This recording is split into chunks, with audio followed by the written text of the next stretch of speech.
بسم اللہ الرحمن الرحیم۔ اے آر نیوز کے ساتھ میں نوید بٹا ویسی۔ السلام علیکم، آپ دیکھ رہے ہیں سچ تو یہ ہے۔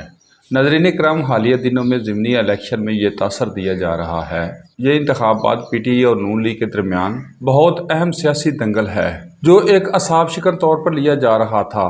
ان دونوں پارٹیوں میں ایک نفسیاتی جنگ کی صورتحال تھی جسے الیکٹرانک اور سوشل میڈیا نے خوب مسالہ لا کر پیش کیا۔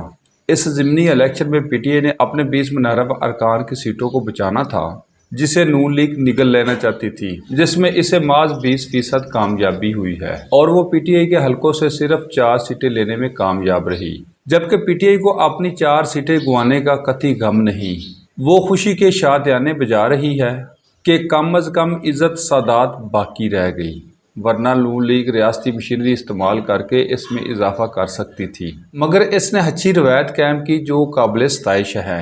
الیکشن کمیشن جس پر خان صاحب مسلسل انگشت نمائی کرتے رہے ہیں، لیکن پھر بھی الیکشن کمیشن نے صاف شفاف الیکشن میں ایک فقیر المثال کردار ادا کیا ہے جو قابل تعریف ہے، اور اس کی کارکردگی کو سراہنا ضروری ہے جسے نظر انداز نہیں کیا جا سکتا۔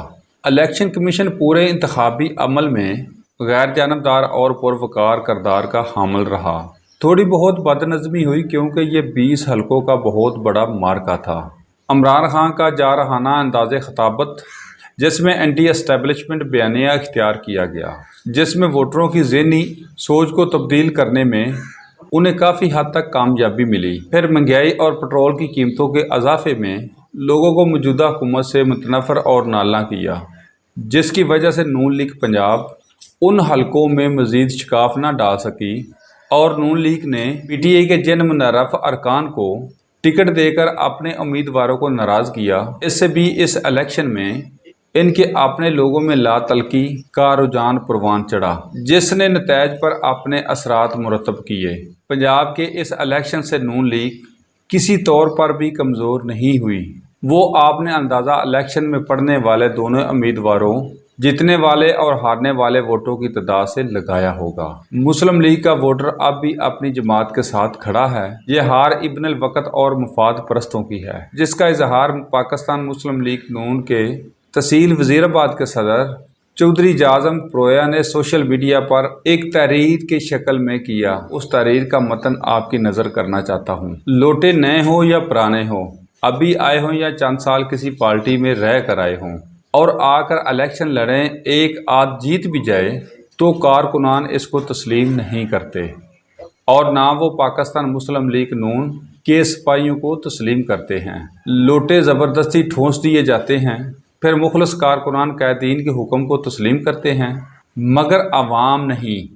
آج لوٹوں کی وجہ سے پنجاب کی قسمت ڈوبی اور قیادت کی رسوائی ہوئی۔ اس لیے اگر نظام کو ٹھیک کرنا ہے تو اپنے جانسار کارکنان کو ٹکٹ دینے ہوں گے۔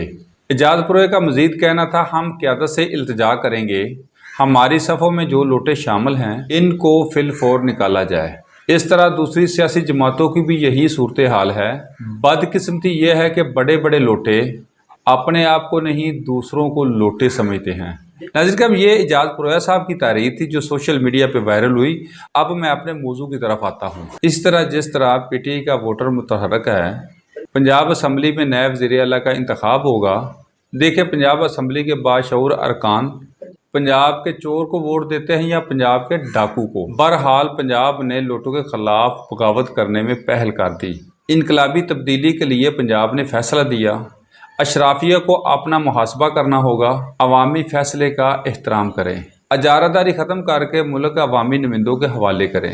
اگلے چند دن ایوان اقتدار میں سازشوں کا لمبا سلسلہ چلے گا۔ یہ بھی ہو سکتا ہے پنجاب حکومت بچانے کے لیے پی ٹی آئی کے متعدد ارکان استعفے بھی دے دیں۔ یہ بھی ہو سکتا ہے وفاقی حکومت خان صاحب کے خلاف مقدمات بنائے، اور فارغ فنڈنگ کیس کا فیصلہ بھی متوقع ہے۔ ناظرین کرام، آج کے ٹاپک کی طرف آنے سے پہلے ایک بریک، دوبارہ حاضر ہوتے ہیں۔